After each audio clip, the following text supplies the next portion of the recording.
Hola chiquillos, muy buenas tardes. Estamos nuevamente aquí reunidos.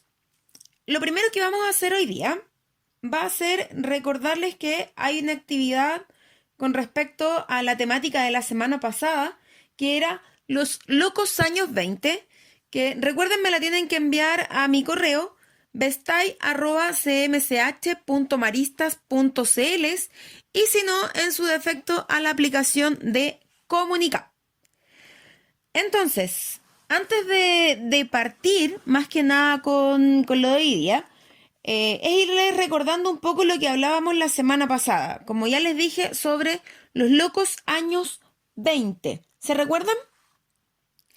Bueno, dijimos que fue una época de grandes cambios sociales, económicos, culturales, que hubo una bonanza económica en donde la gente podía comprar, tenía más poder adquisitivo, aparecen más tecnologías, ¿ya? Sobre todo, por ejemplo, para el tema del hogar. Habíamos dicho que apareció el refrigerador, apareció la cocina, apareció la tostadora, etcétera, entre otras cosas. Se masificó el vehículo.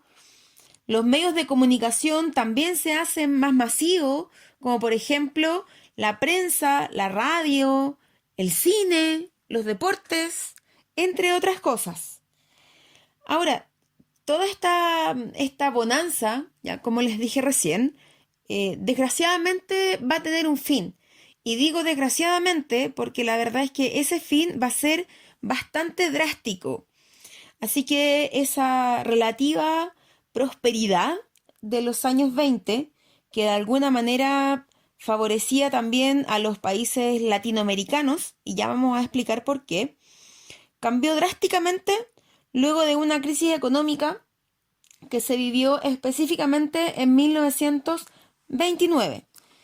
Y desgraciadamente con esto quedó demostrado lo frágil que era el sistema económico liberal y aparentemente el desarrollo que habían alcanzado los países capitalistas. Por lo tanto, todo lo seguro que tenían hasta ese momento las personas con su consumo o con el aumento de su consumo en realidad, con estos países capitalistas que se sentían bastante asegurados económicamente, se fue al suelo. O sea, de alguna manera esto repercute además no solamente en un Estado, o en un gobierno, sino que va a repercutir en realidad en toda una población y en diversos aspectos sociales, culturales, económicos, políticos, etcétera. Ahora, este sistema económico liberal, que era el que estaba en ese tiempo, ¿se acuerdan ustedes lo que era eso? Lo vimos el año pasado. Bueno, de todas maneras, les hago un poquito de recuerdo, ¿ya? El sistema económico liberal es más que nada una doctrina económica, ¿ya? Es decir, cuando uno habla de una doctrina, son un conjunto de ideas o de ciertos principios que en este caso va a proponer limitar la intervención del Estado, sobre todo en lo que respecta a asuntos económicos. ¿Ya? Entonces, esta se produce de alguna manera una recesión económica, una crisis económica, como ustedes quieran llamarle. Entonces, primero que nada, o primero que todo, en realidad, eh, una crisis económica ya se va a definir como una o como un periodo de recesión sostenida en el tiempo, de la cual la actividad económica que se caracteriza por un alto nivel de desempleo, también por la disminución de la capacidad adquisitiva o de poder comprar, en realidad, en palabras más sencillas, por parte de las familias o de los individuos comunes y corrientes. Ahora bien, esta crisis económica se denominó la Gran Depresión. Hubo un crecimiento continuo en la producción de bienes sobre todo. La idea era producir lo que más se pudiera, sobre todo a lo que se refiere a producción en masa, que fue como una de las características de los años 20. Así como ya produzcamos al tiro, harto. De lo que hablábamos la semana pasada. Y originó un exceso en la oferta. ¿Ya? ¿A qué me refiero con la oferta en términos económicos? A qué es la cantidad de bienes, de productos o servicios, como ustedes quieran llamarle, que el vendedor pone a la venta. O sea, hay tantas cosas para vender, pero la gente al final no las compra. Entonces, ahí se produce una especie de desequilibrio económico. Bueno, gran parte del crecimiento financiero de esta época, en realidad, o del crecimiento económico de esta época, estuvo financiado en gran parte por el crédito fácil que daban los bancos. ¿Y a quiénes les daban estos créditos fáciles? Ya quiere decir que no ponían mayores trabas para dárselos a la gente. Se los daban principalmente a las clases populares, ¿ya? A la clase media y también obviamente a las empresas. Pero las empresas tenían como sustentar que ellos quizás iban a poder pagar este crédito, pero no así las otras clases. Y así todos los bancos igual se los facilitan. Y bueno, de alguna manera estos créditos van a ayudar, ¿ya? O van a corroborar que las clases sociales, independiente de cuál fuese, iban a gastar más de lo que ganaban. Pero resulta que estos créditos o estas clases sociales que gastaban más de lo que ganaban, se refería principalmente a los estratos medios y a los estratos más bajos. ¿Qué es lo que pensó, perdón, qué es lo que empezó a pasar con respecto a estos créditos fáciles? Resulta que las personas empezaron a utilizar el crédito para hacer especulaciones financieras. ¿Qué quiere decir esto? Que compraban acciones en la bolsa de valores de Estados Unidos, porque además esto se dio específicamente en Estados Unidos, en lugar de invertir en actividades productivas o en vez de invertir en bienes tangibles que se pueden tocar. Eh, Cuando las acciones dejaron de subir, aparecieron las primeras bajas. ¿Qué significó esto también? Que los inversionistas, para no perder todo el dinero que habían invertido en acciones, las pusieron a la venta. ¿Ya? ¿Para qué? Para poder de alguna manera solventar o devolver los préstamos que ellos habían pedido a los bancos, para no perder todo, obviamente. Esto hizo que el valor de las acciones bajara mucho y rápidamente. O sea, se desplomó el valor de las acciones. Así que si las quisieron vender, lo poco que pudieron vender lo vendieron a muy bajos precios, lo que tampoco les convenía. Entonces, a esto se le denominó el llamado Jueves Negro. Y millones de acciones se pusieron a la venta con una demanda casi nula, por lo que perdieron el valor real de las acciones. Y esto dejó, chiquillos, en quiebra a miles de inversionistas. Estos inversionistas tenían empresas, tenían gente a su cargo. Por lo tanto, si ellos quebraban, significaba que también la gente que ellos tenían a cargo como trabajadores también se iban a quedar sin trabajo, iban a quedar cesantes. Entonces, me voy específicamente en este caso a lo que son los efectos de la Gran Depresión. O sea, qué consecuencias tuvo esta gran crisis económica que se produjo en 1929. En primer lugar, fue una crisis en cadena. ¿Ya? Se produjeron quiebras bancarias y esto específicamente porque la gente no pudo pagar los créditos. O sea, imagínense la magnitud que un banco con el poder que tiene quiebre, no tenga para solventarse a sí mismo. Se produce la reducción de la producción, incluso a nivel mundial, en aproximadamente un 40%.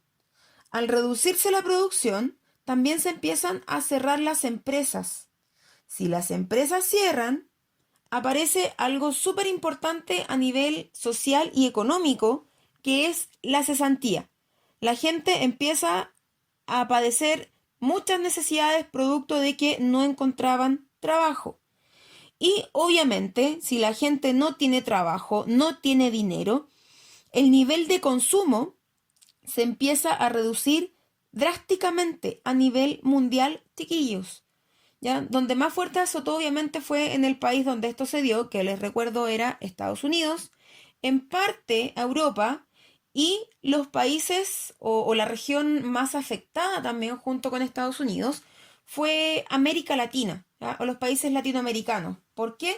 Porque resulta que tenían una fuerte interdependencia para con Estados Unidos y ya les voy a explicar por qué.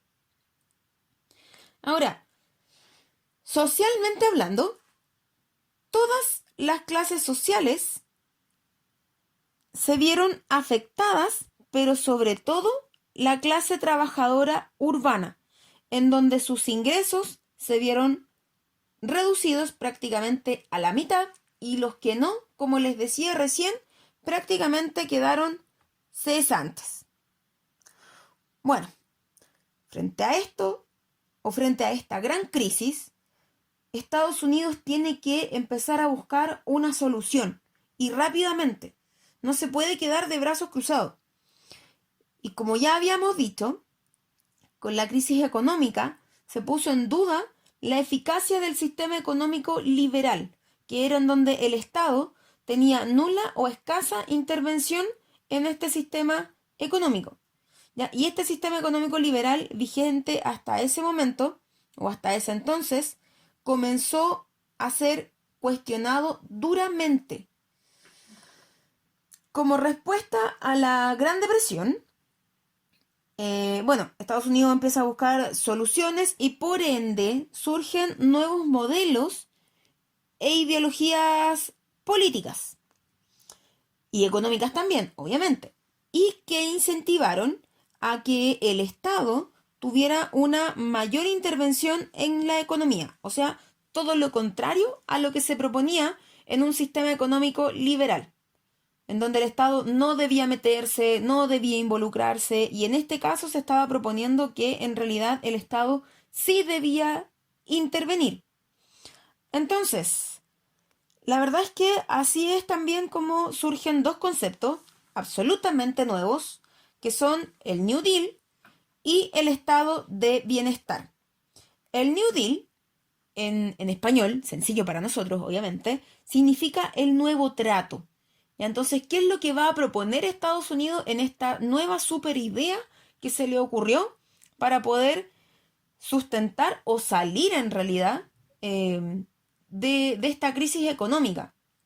Ahora, esta crisis económica obviamente duró varios años. Estas nuevas medidas que se implementaron por parte de Estados Unidos tampoco resultaron inmediatamente, sino que fue un proceso. Pero antes de eso, vamos a explicar más o menos el contexto de cómo surgen estos términos o acciones por parte del Estado.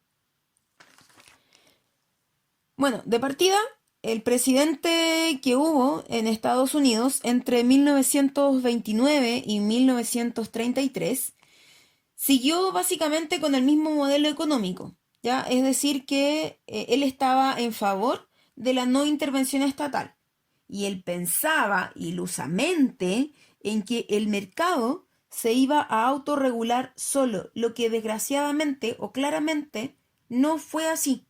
Y la gente siguió siendo más pobre, siguió aumentando el nivel de cesantía, obviamente el nivel económico no subía, ¿ya? Y en base a esto, bueno, a todo esto, producto de que muchas empresas quebraron, incluso la gente se empezó a suicidar.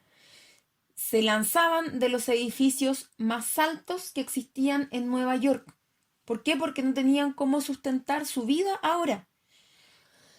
Bueno, siguiendo un poco con el tema de cómo lograr superar esta crisis, hay un presidente, sucesor al que ya les había mencionado, ya, del periodo entre el 29 y el 33, que es Roosevelt, ya. Él dijo no, él golpea la mesa y dice no, aquí es necesario que como gobierno hagamos un cambio. Es así entonces como propone todo lo contrario al sistema anterior, es decir, la intervención del Estado en la reactivación de la economía. De hecho, hay un discurso ya que vamos a escuchar ahora para que ustedes pongan atención a lo que él realmente quería lograr o qué cambios quería promover en esta superación de la crisis económica estadounidense. Esta nación va a salir adelante, como lo ha hecho hasta ahora. Va a volver a revivir, va a volver a tener éxito. Estoy preparado para el marco de los deberes de la Constitución, para tomar todas aquellas medidas que requiere esta golpeada nación en medio de un mundo golpeado. Nuestra más ardua tarea, la primera, es hacer que el pueblo vuelva al trabajo. No es un problema insoluble, si no nos enfrentamos a él con prudencia y valentía. Puede realizarse, en partes, mediante la contratación directa por parte del gobierno, actuando como en el caso de guerra, pero al mismo tiempo llevando a cabo los trabajos más necesarios a partir de estas personas contratadas, para estimular y reorganizar la utilización de nuestros recursos naturales. Si nosotros pusimos atención bien a lo que decía el presidente Roosevelt, tiene que ver obviamente en ciertas medidas que él va a tomar para poder reactivar la economía norteamericana. Entonces, sus ideas principalmente eran, tal como dije recién, reactivar la economía, redistribuir los ingresos fiscales, es decir, a dónde vamos a colocar más plata, a dónde vamos a colocar menos, qué cosas requieren en las que nosotros invertamos más recursos, etc. También, obviamente, la promoción del empleo, a crear nuevos puestos de trabajo, y al crear nuevos puestos de trabajo va a decir ya, entonces la gente va a tener un poquito más de plata en el bolsillo y vamos a empezar a estimular el consumo, que la gente empiece a invertir de alguna manera. Así es entonces como entre 1933 y 1938 se implementa un conjunto de medidas llamadas New Deal, ya que como ya habíamos dicho significaba nuevo trato. Dentro de las medidas más importantes a desarrollar por parte de Roosevelt fueron, en primer lugar, la recuperación del sector agrícola, es decir, que se empieza a limitar la producción de ciertos productos, valga la redundancia, y el Estado los indemniza. También la reactivación industrial, en donde el Estado de alguna manera le empieza a ayudar a las empresas o les ayuda a la subvención para que tengan, por ejemplo, para comprar materia prima y esa materia prima obviamente transformarla y poder generar un bien final, un bien de consumo final y que la gente ese bien lo pueda comprar. Y obviamente aparece también una política de obras públicas, ¿ya? Entonces la creación o la construcción de ciertas instituciones o de ciertos edificios, etcétera, cosa de que la gente pueda tener trabajo. Y no solamente eso, ya fueron algunas de las medidas, sino que también se crea la ley de emergencia bancaria, aparece la ley del seguro social, se concede mayor poder de negociación a los sindicatos laborales. Y aquí me detengo un poquito cuando se habla de ley de seguro social, es lo que nosotros hoy día también conocemos como el seguro de cesantía. Entonces, que la gente cuando sea despedida o se quede cesante, no quede absolutamente desprovista. Y eso se logra principalmente a través de los contratos. Por eso es súper importante, desde esa época hasta nuestros días, que cuando uno trabaja tenga un respaldo. Y ese respaldo legalmente es nuestro contrato. Obviamente, si tú no tienes un contrato, no tienes detrás una seguridad social. Es lo que pasa muchas veces con la gente que trabaja al día. Yo creo que muchos de ustedes han escuchado decir por parte de sus papás o familiares o quizás en cualquier otro lugar o en otra instancia, si yo no trabajo, no como. El día que yo no trabajo, no me pagan. Y eso es una realidad, es así. no la podemos negar y es parte de nuestra realidad nacional. Bueno, siguiendo un poquito, yo lo que les decía hace poquitos minutos atrás fue una recuperación súper lenta, pero que sin duda, sin estas medidas del New Deal o sin estas propuestas que se le ocurrieron al presidente en esos entonces, o nuevo trato, ya, si le quieren decir así, hubiese costado mucho más. Lo más probable es que Estados Unidos se hubiese demorado más en salir de esta crisis económica. Y bueno, de la mano de estas mejoras vino también lo que se denominó el estado de bienestar, que se los decía cuando les dije van a aparecer dos conceptos, que en este caso es el nuevo trato y el estado de bienestar. Bueno, aquí tenemos entonces lo que es el estado de bienestar. ¿Qué significó esto? En donde el Estado, ¿ya?, tenía que tener una determinada cantidad de recursos económicos, obviamente. ¿Y para qué eran estos recursos? Para poder garantizar que todos los ciudadanos pudiesen disponer de ciertos servicios necesarios y básicos de alguna manera.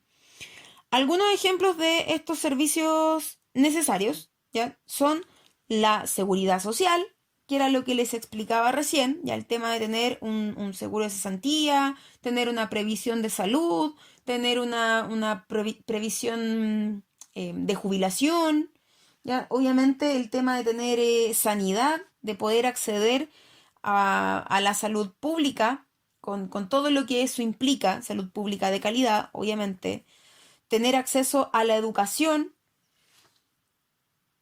las pensiones de jubilación, el derecho a huelga, etc.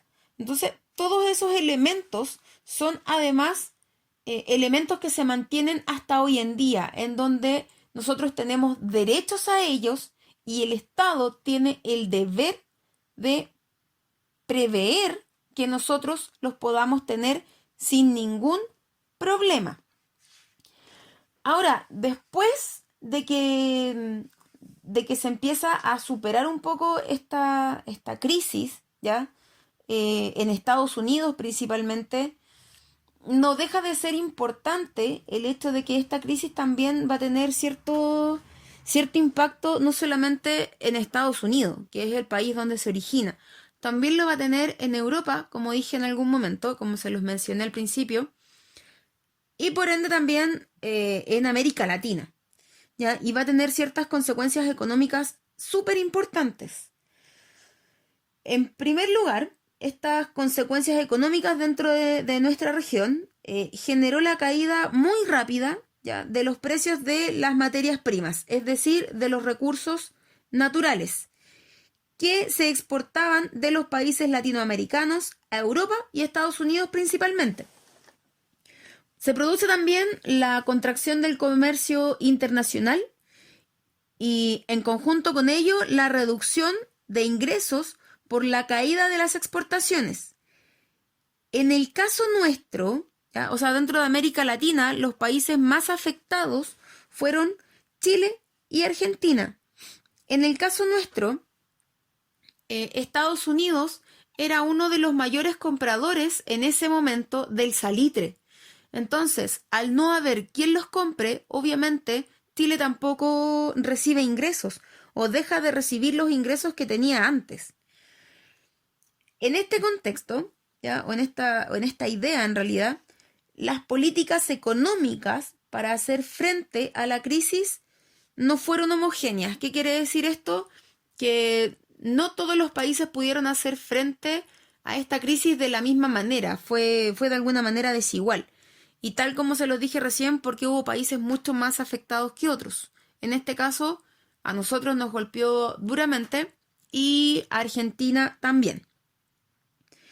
Por lo tanto, fue súper dominante la intervención del Estado. Ellos vieron o sabían que Estados Unidos dentro de sus propuestas fue, ya, perfecto, el Estado tiene que intervenir para poder subsistir o aplacar un poco esta crisis y por lo tanto nosotros vamos a hacer exactamente lo mismo. Entonces, desde ahí se abandona absolutamente la idea de este sistema económico que fue el liberalismo económico, y además, a partir de ese momento, algunos países centraron sus esfuerzos en la industrialización interna. ¿Para qué?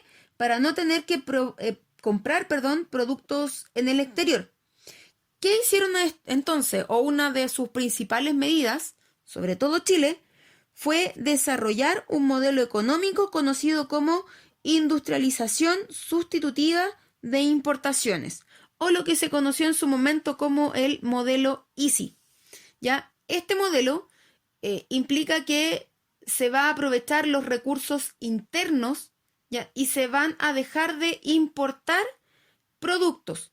Es decir, se va a aprovechar el recurso natural propio, el recurso nacional.